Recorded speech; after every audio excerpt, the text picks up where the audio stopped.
Capítulo 3. Curación física, mental y espiritual. En su aspecto mortal, el ser humano está dotado de una naturaleza triple y anhela la liberación de todas las formas de sufrimiento. Esto es, número 1, la curación de las enfermedades corporales. Número 2, la curación de las enfermedades de la mente, enfermedades psicológicas, tales como el temor, la ira, los malos hábitos, la conciencia de fracaso, la carencia de confianza y de iniciativa, etc. Número 3. La curación de las enfermedades del espíritu, tales como la indiferencia, el carecer de un propósito en la vida, el dogmatismo y la soberbia intelectual, el escepticismo, el satisfacerse con el aspecto material de la existencia y la ignorancia tanto de las leyes de la vida como de la divinidad del ser humano. Me encanta cómo Yogananda muestra este tipo de cosas como enfermedades espirituales, personas que ignoran las leyes de la vida, enfermedad espiritual, personas que han perdido el propósito de vida, enfermedad espiritual. Y habla de la curación de enfermedades de la mente como la ira, malos hábitos, el temor. Es decir, el temor, tener miedo, es una enfermedad de la mente. Y lo explica al inicio. Cada ser humano anhela la liberación de todas las formas de sufrimiento. Es de fundamental importancia el asignar igual valor a la prevención y a la curación de estos tres tipos de enfermedades. La mayoría de los seres humanos fija su atención en curar los problemas físicos exclusivamente, debido a que estos son los más tangibles y obvios. Mas la gente no se percata de que las verdaderas causas de todas las aflicciones humanas yacen en las perturbaciones mentales, como la ansiedad, el egoísmo, etc., y en la ceguera espiritual que impide percibir el divino significado de la vida. Vuelvo a leer esto. La gente no se percata de que las verdaderas causas de todas las aflicciones humanas yacen en las perturbaciones mentales y en la ceguera espiritual. Dice, las verdaderas causas de todas las aflicciones humanas yacen en las perturbaciones mentales y en la ceguera espiritual, que impide percibir el divino significado de la vida. Cuando una persona ha destruido en sí las bacterias mentales de la intolerancia, la ira y el temor, y ha liberado su alma del poder de la ignorancia, es improbable que padezca enfermedades físicas o trastornos mentales. ¿Cómo prevenir las enfermedades físicas? La obediencia a las leyes físicas de Dios constituye el método adecuado para prevenir la enfermedad corporal. La obediencia a las leyes físicas de Dios. Fíjate, porque nos está hablando cómo prevenir las enfermedades físicas. Y es que escuchemos esto, que ningún doctor te lo dice, ningún médico, nadie entre comillas, en el campo de la salud, te va a decir la obediencia de las leyes físicas de Dios constituye el método adecuado para prevenir la enfermedad corporal. La obediencia a las leyes físicas de Dios. Evita los excesos en la alimentación. La mayoría de las personas muere a causa de la gula y de la ignorancia con respecto a los hábitos dietéticos correctos. Obedece las leyes divinas de la higiene.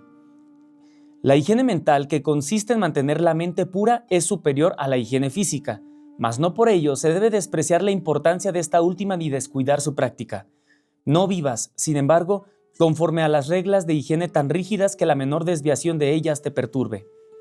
Prevén el desgaste físico, mediante el dominio del método apropiado para conservar la energía física y para prever al cuerpo de una inagotable cantidad de energía vital, a través de la práctica de los ejercicios de la Self-Realization Fellowship. Prevén el endurecimiento de las arterias por medio de la dieta adecuada. Evita someter al corazón a un trabajo excesivo. El temor y la ira fatigan este órgano. El temor y la ira fatigan al corazón. El temor y la ira fatigan al corazón. Enojarse, tener miedo, fatiga al corazón. Bríndale reposo a través de la práctica del método de Self-Realization Fellowship y cultiva la serenidad mental. Si estimamos que la cantidad de sangre expulsada en cada contracción de los ventrículos del corazón suma alrededor de 110 mililitros, este órgano mueve un peso equivalente a 8 kilogramos de sangre en un minuto. Así pues, en un lapso de un día, el corazón impulsa aproximadamente 12 toneladas de sangre, y en un año, este valor asciende a 4,000 toneladas. Estas cifras demuestran el enorme trabajo desarrollado por el corazón. Generalmente se considera que el corazón reposa entre cada contracción, durante el periodo diastólico o de expansión, Vamos a ver cuál es el significado de esta palabra, porque yo desconozco el significado de la palabra diastólico. Entonces, dice diastólico, se refiere a algo relacionado con la diástole, la fase del ciclo cardíaco en la que el corazón se relaja y se llena de sangre. Es el segundo número que mide en la presión arterial y representa la presión de la sangre en las arterias cuando el corazón está en reposo entre latidos. Y bueno, diastólico, presión de la sangre en la arteria cuando el corazón se relaja entre latidos. Entonces, continuamos la lectura. Dice aquí, generalmente se considera que el corazón reposa entre cada contracción durante el periodo diastólico o de expansión, con lo cual recibiría cada 24 horas un descanso total de 9 horas. Este periodo diastólico, sin embargo, no corresponde a un verdadero reposo, sino que constituye simplemente una etapa de preparación para el movimiento sistólico. Y bien, parece que está hablando del momento de la respiración que hace nuestro corazón al momento de estar bombeando. Las vibraciones provocadas por la contracción de los ventrículos reverberan a través de los tejidos cardíacos durante su relajación y por lo tanto el corazón nunca se encuentra realmente en reposo. El continuo desgaste de energía al que está sometido día y noche el músculo cardíaco tiende lógicamente a extenuarlo. Por consiguiente, sería de considerable valor para el mantenimiento de la salud el depararle a este músculo un reposo adecuado. El control consciente del sueño, el aprender a dormir y despertar a voluntad, forma parte del entrenamiento yógico que capacita al ser humano para regular los latidos cardíacos. Y haciendo una pausa aquí, hay ejemplos y pueden buscarlo a Paramahansa Yogananda en YouTube, explicando cómo dormir y también cómo despertar a voluntad. Esa es la ciencia que ellos manejan y está muy interesante. Continuamos entonces. Cuando se es capaz de controlar conscientemente el palpitar del corazón, se ha alcanzado el dominio sobre la muerte. El descanso físico y la renovación de la energía producidos durante el sueño normal constituyen solo un pálido reflejo de la maravillosa calma y fortaleza obtenidas a través del sueño consciente, en el cual incluso el corazón reposa. Dijo San Pablo, 1 Corintios 15:31, os aseguro, por nuestro regocijo en Jesucristo nuestro Señor, que muero diariamente. Esto es, la santa paz que acompaña a la conciencia crística hace descansar el corazón o lo detiene. Numerosos son los pasajes bíblicos que revelan el hecho de que los antiguos profetas poseían el conocimiento de la gran verdad que muestra cómo aquietar el corazón por medio de la meditación científica o de la devoción concentrada en Dios. Esta información y más la pueden encontrar en la página oficial de Paramahansa Yogananda en la selfrealizationfellowship.com. En 1837, un conocido fakir hindú llamado Sadhu Haridas fue sepultado bajo tierra por orden de Ranjit Singh, Maharaja de Punjab, como parte de un experimento rigurosamente controlado. Bajo constante vigilancia militar, el yogi permaneció enterrado durante 40 días en el interior de una cavidad completamente amurallada. Al cabo de dicho plazo, 40 días, su cuerpo fue desenterrado ante la presencia de numerosos dignatarios del Durbar, o sea, la corte, además de varios caballeros ingleses, entre quienes se encontraba el coronel Sir C. M. Wade de Londres, y Sadhu Haridas reanudó la respiración y se reintegró a la vida normal. Imagínate, después de 40 días siendo enterrado. Y hay muchas personas que se fascinan por distintas cosas donde una persona estuvo clínicamente muerta durante un minuto. Aquí podemos ver ejemplos de la ciencia del yogi, donde el control y la conciencia del corazón y la conciencia crística puede tener dominio sobre la muerte. Es fascinante las referencias que tenemos, pero que no se les ha dado tanta promoción, publicidad o exposición. Con ocasión de un experimento anterior, dirigido por el Raja Dayan Singh en Jammu, Cachemira, Sadhu Haridas permaneció sepultado durante 4 meses. Este hombre había dominado el arte de controlar el corazón y de hacerlo descansar. ¿Cómo prevenir las enfermedades mentales? Y tal cual, cultiva la paz y la fe en Dios. Punto. El título dice, ¿cómo prevenir las enfermedades mentales? Y la respuesta tan sincera, tan simple y tan directa es, cultiva la paz y la fe en Dios. Libera tu mente de todo pensamiento perturbador, colmándola de amor y dicha. Toma conciencia de la superioridad de la curación de tipo mental sobre la terapia física. Toma conciencia de la superioridad de la curación de tipo mental sobre la terapia física. Desecha los malos hábitos, bajo cuyo influjo tu vida se vuelve miserable. Tan directo el cómo prevenir enfermedades mentales. Cultiva la paz y la fe en Dios. No hay más. Cultiva la paz y la fe en Dios. ¿Cómo prevenir las enfermedades espirituales? Espiritualiza el cuerpo, erradicando toda conciencia de mortalidad y mutabilidad. El cuerpo no es sino vibración materializada, y ha de ser reconocido como tal. La conciencia de enfermedad, decadencia y muerte debe ser desalojada por medio de la comprensión científica de las profundas leyes que unifican la materia y el espíritu, así como de la naturaleza ilusoria de la manifestación del espíritu en forma de materia, de lo infinito en forma finita. Cree firmemente que has sido creado a imagen del Padre y que por lo tanto eres inmortal y perfecto. La ciencia ha comprobado que incluso una partícula de materia o una onda de energía son indestructibles. El alma o la esencia espiritual del ser humano, me encanta, Paramahansa Yogananda cuando menciona significados como el espíritu o el alma, siempre tiene distintas formas de expresar su definición. Aquí nos muestra, el alma o la esencia espiritual del ser humano es también indestructible. La materia se ve sometida a cambios. El alma pasa por experiencias cambiantes. A los cambios radicales se les denomina muerte, pero la muerte o el cambio de la forma física no altera la esencia espiritual ni la destruye. Existen numerosos métodos de concentración y meditación que se suelen enseñar, mas los métodos de Self-Realization Fellowship son los más efectivos. Aplica en tu vida diaria la paz y el equilibrio que experimentes durante la práctica de la concentración y la meditación. Conserva tu ecuanimidad incluso en medio de circunstancias difíciles. No te dejes avasallar por emociones violentas, aún frente a los acontecimientos más adversos, yérguete imperturbable. Evaluación de los métodos terapéuticos. Generalmente, se considera que la enfermedad es producida por causas externas materiales. Y claro, cuando nosotros vemos a un familiar, a un amigo, es que me enfermé, es que acabo de tener un catarro, es que me pegó la gripe. Generalmente, se considera que la enfermedad es producida por causas externas materiales. Pocos tienen conciencia de que su origen se halla en la inactividad de la fuerza vital interna.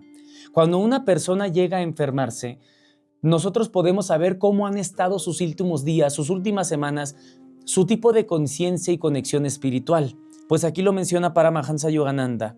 Pocos tienen conciencia de que su origen se halla en la inactividad de la fuerza vital interna, es decir, Dios en acción. Cuando los vehículos celulares o tisulares de la energía vital se encuentran gravemente dañados, dicha energía se retira de la región afectada, dando lugar a la perturbación. Los medicamentos, los masajes o el uso terapéutico de la electricidad ayudan meramente a estimular las células para inducir a la energía vital a que retorne a ellas y ejerza de nuevo su labor de mantenimiento y reparación. Haciendo una pausa aquí, recordemos que quien mantiene vivo y habitable este cuerpo es la energía de Dios, es la energía vital que recorre toda nuestra espina dorsal, toda la energía que manifestamos en nuestro ser. Aquí nos muestra, el masaje, la electricidad, los medicamentos únicamente ayudan a estimular las células para inducir a la energía vital a que retorne a ellas y ejerza de nuevo su labor. Es como si le dieran un empujoncito a la energía vital del cuerpo, la que por sí sola ya sabe cómo curarte. No deberíamos ser extremistas en ningún sentido, sino adoptar cualquier método terapéutico que consideremos conveniente, de acuerdo con nuestras convicciones individuales. Y claro, no deberíamos ser extremistas en ningún sentido. Adopta cualquier método terapéutico que tú consideres conveniente, de acuerdo con nuestras propias convicciones. Las medicinas y el alimento poseen una acción química definida sobre la sangre y los tejidos, puesto que hacemos uso de los alimentos para mantenernos. ¿Por qué habríamos de despreciar los efectos de los medicamentos o de otros medios terapéuticos físicos sobre nuestro cuerpo? Mientras la conciencia de la materia impere en el ser humano, los métodos físicos de curación serán siempre útiles, aun cuando adolezcan de limitaciones debido al hecho de que son aplicados desde el exterior. Los mejores métodos son aquellos que ayudan a la energía vital a reasumir sus actividades terapéuticas internas. Nos comenta Yogananda, sí, los medicamentos, sí, los alimentos, sí, ciertas terapias. Los mejores son aquellos que ayudan a la energía vital a resumir sus actividades terapéuticas internas, desde adentro. Los medicamentos pueden ayudar químicamente a través de su acción sobre la sangre y los tejidos. La aplicación de métodos de estimulación eléctrica también puede ser de utilidad. Sin embargo, ni los medicamentos ni la electricidad son capaces de sanar por sí solos una enfermedad. Todo lo que pueden hacer es estimular o inducir a la energía vital a retornar a la región enferma que ha abandonado. Si nos es posible usar la fuerza vital de forma directa, conviene prescindir de todo agente terapéutico externo, sea este un medicamento, la electricidad o cualquier otro estímulo intermediario. Aquí nos está comentando Yogananda, si nos es posible utilizar los métodos que aviven, revitalicen la energía vital, eso va a ser de mejor conveniencia. Recordemos cuando estamos hablando de afirmaciones científicas para la curación, no únicamente conservemos el conocimiento que Yogananda nos entrega aquí, sino aplícalo en los familiares que podemos ver o incluso en nosotros mismos, en las personas, en amigos, en familiares, en conocidos, en las redes, en la población, en la cultura, gente que cree que se va a curar de ansiedad o de depresión con una píldora. Aquí nos está diciendo, la fe en Dios, la revitalización de nuestra propia energía interna, que es Dios en acción, es la que cura y mantiene el cuerpo vivificado y en conexión directa con nuestro espíritu, lo cual trae por sí sola la sanación. Esta información tenemos que tenerla nosotros para utilizarla en cómo funciona la estructura social y la estructura de salud donde nosotros nos encontramos. Obsérvala en tus amigos, obsérvala en pacientes, obsérvala en la cultura, obsérvalo en familiares. ¿Has tenido algún familiar, algún conocido que te ha hablado de que se va a curar con una pastilla para su estrés o para su ansiedad? Nos menciona Yogananda en esta parte que no tenemos que ser extremistas. Dice, no deberíamos ser extremistas en ningún sentido, sino adoptar cualquier método terapéutico que consideremos conveniente, de acuerdo con nuestras convicciones individuales, claro. Pero menciona también, los mejores métodos son aquellos que ayudan a la energía vital a reasumir sus actividades terapéuticas internas.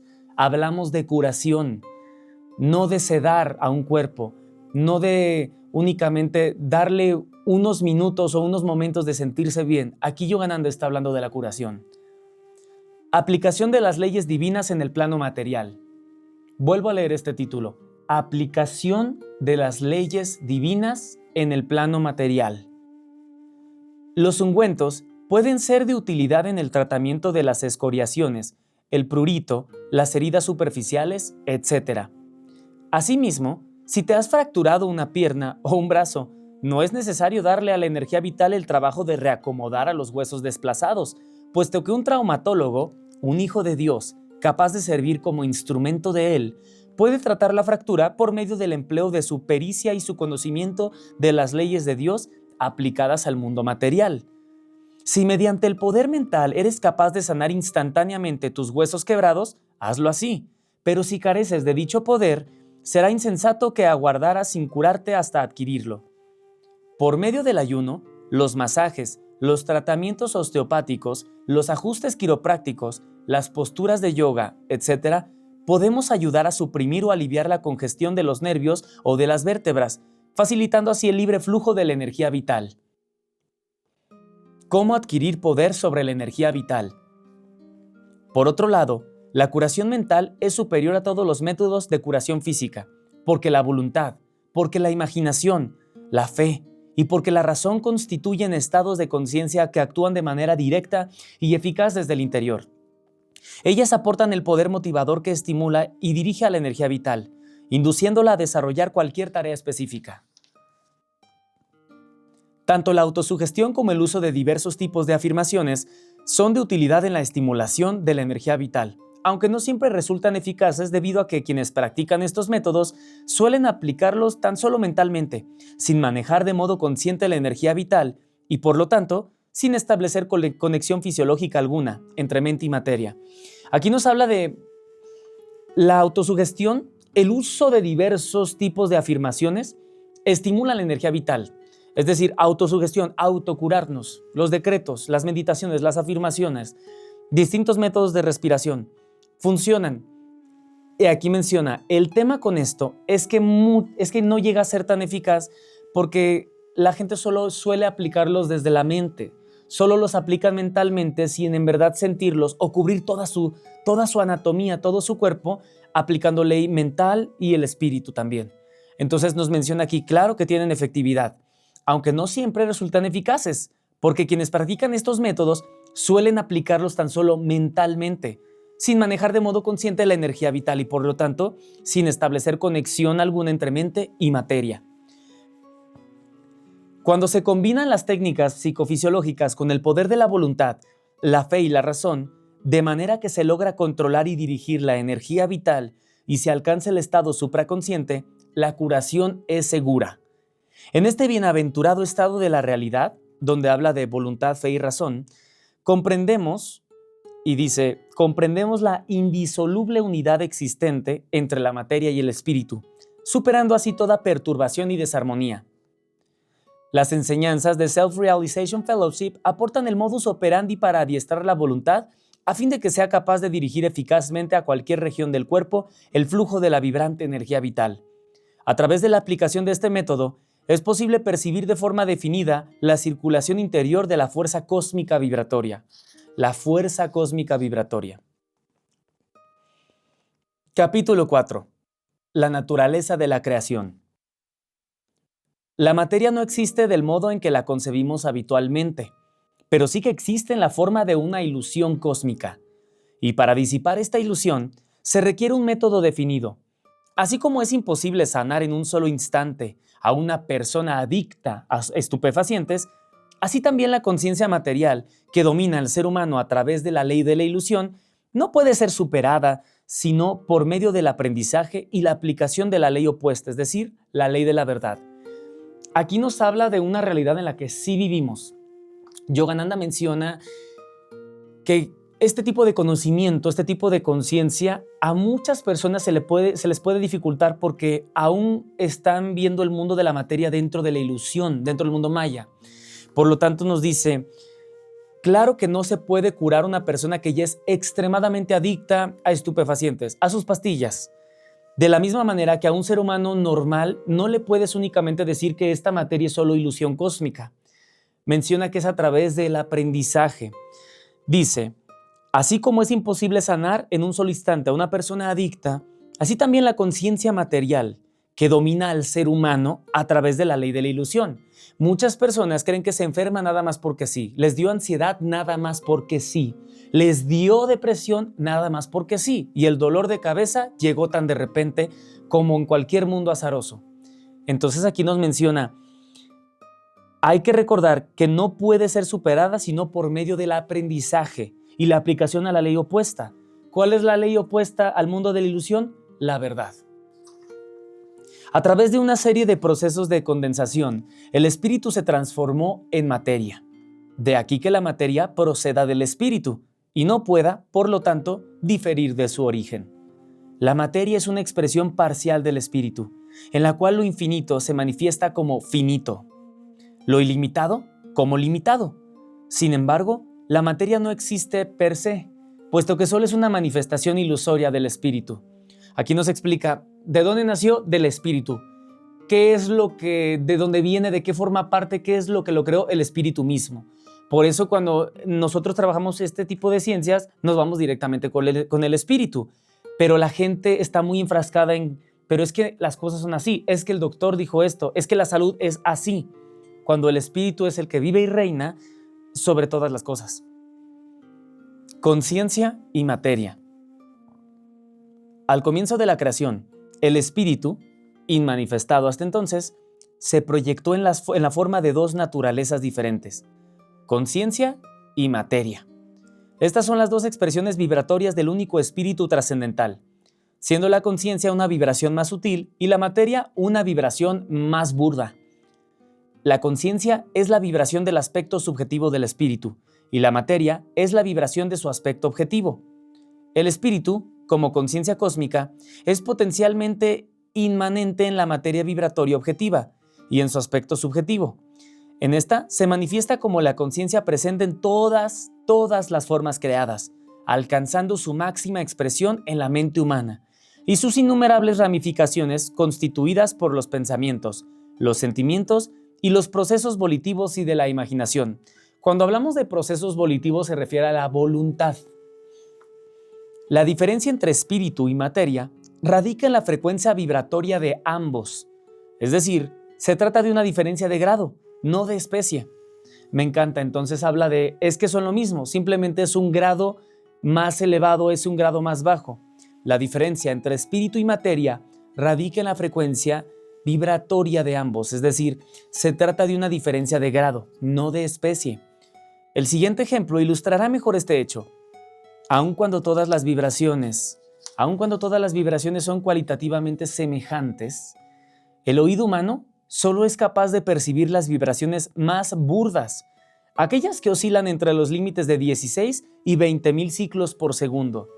Las vibraciones de 16 o de más de 20.000 ciclos por segundo son generalmente inaudibles.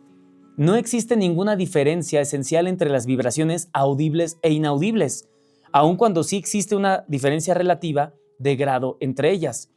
Y es un buen ejemplo, porque dice, tú no puedes percibir las oscilaciones de más allá de 20.000 ciclos, pero sigue siendo la misma especie, sigue estando ahí, sigue existiendo, solamente que no lo puedes percibir porque no estamos capacitados para ello.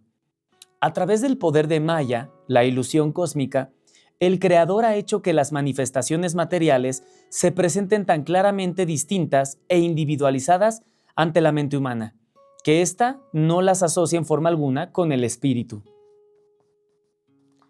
El pensamiento, la vibración más sutil. Contenida en la burda vibración del cuerpo físico, se encuentra la sutil vibración de la corriente cósmica, la energía vital. Me encanta cómo lo dice, dentro de ese cuerpo que tiene carne, huesos, tejidos y todo lo demás que depende de algo, ahí se encuentra la sutil vibración de la corriente cósmica. Fíjate cómo lo menciona, contenida en la burda vibración del cuerpo físico, se encuentra la sutil vibración de la corriente cósmica, la energía vital. E inundando tanto el cuerpo como la energía vital misma, se encuentra la vibración todavía más refinada de la conciencia. Las vibraciones de la conciencia son tan sutiles que no es posible detectarlas mediante instrumento físico alguno. Solo la conciencia puede aprehender la conciencia. Los seres humanos captan las miriadas de vibraciones emitidas. Miriadas, desconozco esa palabra, dame un segundito para buscarlo. Miriadas, cantidad muy grande e indefinida. La palabra miriada, eso es lo que significa, infinidad, inmensidad, cantidad muy grande e indefinida. Entonces dice aquí, las vibraciones de la conciencia son tan sutiles que no es posible detectarlas mediante instrumento físico alguno. Solo la conciencia puede aprehender la conciencia. Los seres humanos captan las miriadas de vibraciones emitidas por las conciencias de otras personas, expresadas a través de palabras, acciones, miradas, gestos, silencios, actitudes, etc. Todo ser humano lleva estampada en sí la marca vibratoria de su propio estado de conciencia y emite una influencia característica sobre las personas y los objetos. Así, por ejemplo, la habitación en la que mora un individuo determinado se encuentra impregnada de las vibraciones de sus pensamientos. Toda persona dotada de un cierto grado de sensibilidad será capaz de percibir nítidamente dichas vibraciones. Y bueno, yo creo que todos podemos captar cuál es la vibración de una persona cuando lo notamos, cuando nos ponemos a observar.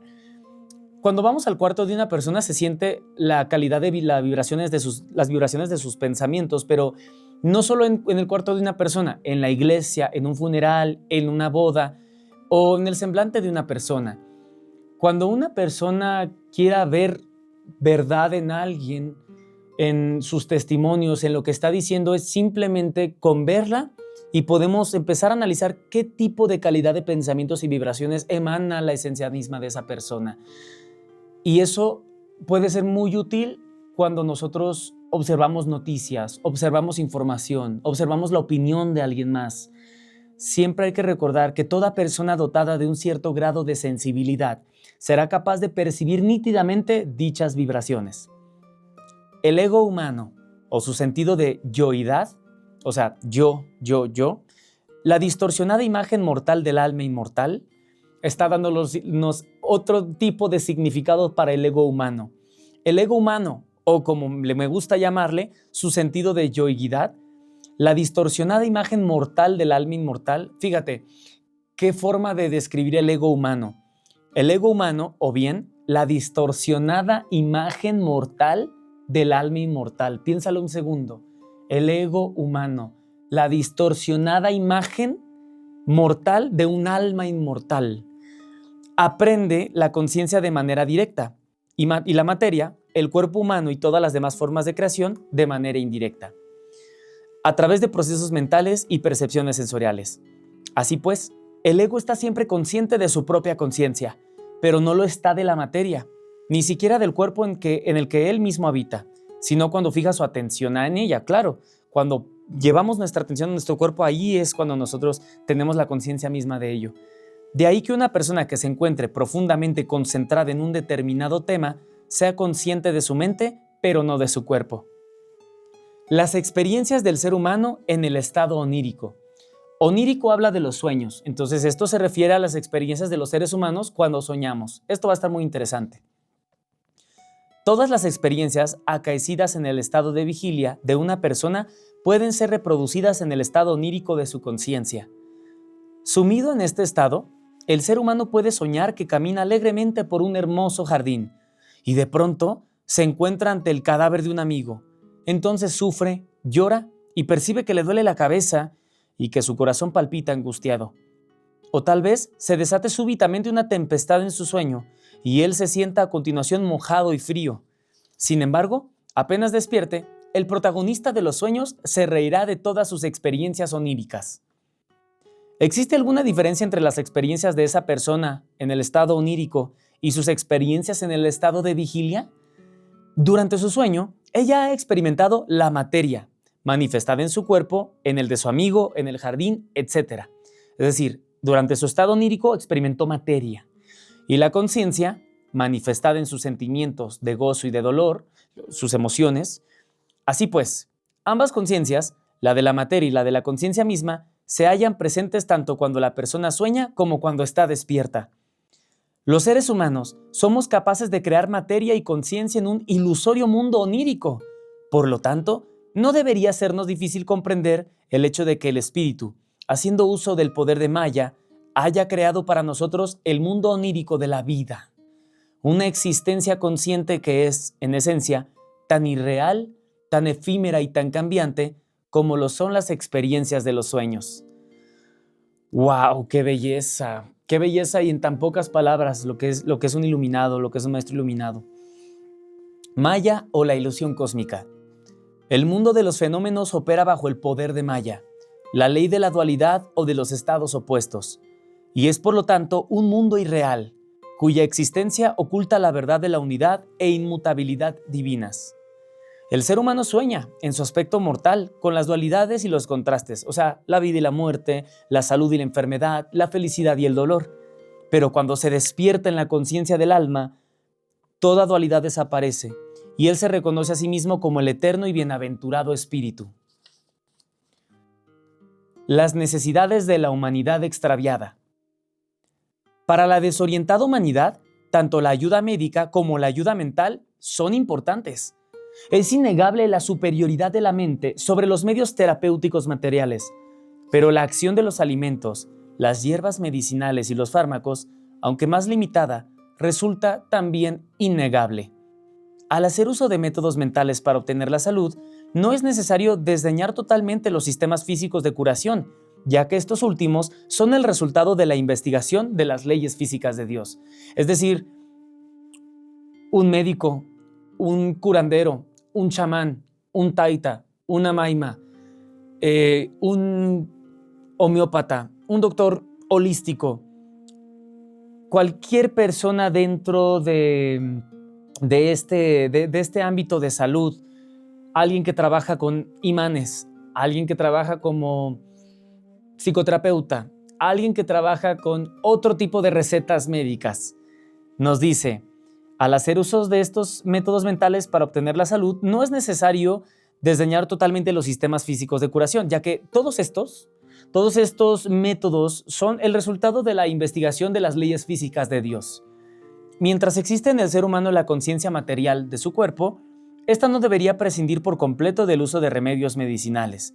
Pero tan pronto como su comprensión del origen inmaterial del cuerpo se desarrolle en grado suficiente, su fe en el poder terapéutico de los medicamentos desaparecerá, ya que habrá entendido que toda enfermedad tiene la raíz en la mente, no en otro lado. La enfermedad tiene raíz en la mente. La sabiduría es la suprema terapia. ¡Uy, qué hermosas palabras! La sabiduría es la suprema terapia. La sabiduría es la suprema terapia. Mi maestro Sri Yukteswar jamás afirmó que los medicamentos fuesen inútiles y, sin embargo, entrenó y expandió de tal manera la conciencia de muchos de sus discípulos que, cuando caían enfermos, solían emplear únicamente el poder mental para sanarse. Él decía a menudo, la sabiduría es la suprema terapia. Existen individuos, tanto en Oriente como en Occidente, que niegan con fanatismo la existencia de la materia, aun cuando ellos mismos se encuentran todavía dominados por la conciencia corporal, hasta el extremo de sentirse desfallecer si se ven privados de una sola de sus comidas habituales. Solamente cuando nos encontramos en ese estado de realización, en el que el cuerpo y mente, vida y muerte, salud y enfermedad, nos parecen fenómenos igualmente ilusorios. Solamente cuando pasa eso, nos es lícito entonces afirmar que no creemos en la existencia de la materia. Y bien, conciencia humana y conciencia divina. A causa de Maya y de su consecuencia, la ignorancia del hombre con respecto a su propia alma, a causa de Maya y de su consecuencia, la ignorancia del hombre con respecto a su propia alma, ignoramos el alma, la conciencia humana se encuentra aislada de la conciencia cósmica. La mente humana se halla sujeta a los cambios y las limitaciones, mas la conciencia cósmica está libre de toda restricción y jamás se compromete en las experiencias de la dualidad, vida y muerte, salud y enfermedad, efímeros dolores y alegrías, etc. Siempre impera en la mente divina una inmutable percepción de bienaventuranza. El proceso de liberación de la conciencia humana precisa del entrenamiento por medio del estudio, las afirmaciones, la concentración y la meditación. A fin de que aprendamos a retirar nuestra atención de las vibraciones del burdo cuerpo y de las incesantes fluctuaciones de los pensamientos y emociones, y logremos percibir las vibraciones más sutiles y estables de la energía vital y de los estados mentales superiores. Confía en el poder divino que mora en tu interior. Las personas dotadas de una intensa conciencia material, es decir, quienes acostumbran a identificar su ser con el cuerpo físico, necesitan ser guiadas paulatinamente para que disminuyan su dependencia de los medicamentos y otras ayudas externas y aprendan a confiar cada vez más en el poder divino que mora en su propio interior. Es que esto yo creo que hay que leerlo otra vez, ¿no? Tan hermoso que estuvo lo que escuché. Las personas dotadas de una intensa conciencia material, quienes acostumbran a identificar su ser con el cuerpo físico, necesitan ser guiadas paulatinamente para que disminuyan su dependencia de los medicamentos y otras ayudas externas y aprendan a confiar cada vez más en el poder divino que mora en su propio interior. Muchas gracias y luego a partir de ahora comenzamos con una segunda parte que es método y práctica. Esta fue la parte teórica. Voy a leer en el siguiente episodio, aquí en este canal, las afirmaciones, otro contenido que sea relevante en formato de lectura en vivo. Muchas gracias, que Dios te bendiga. Gracias.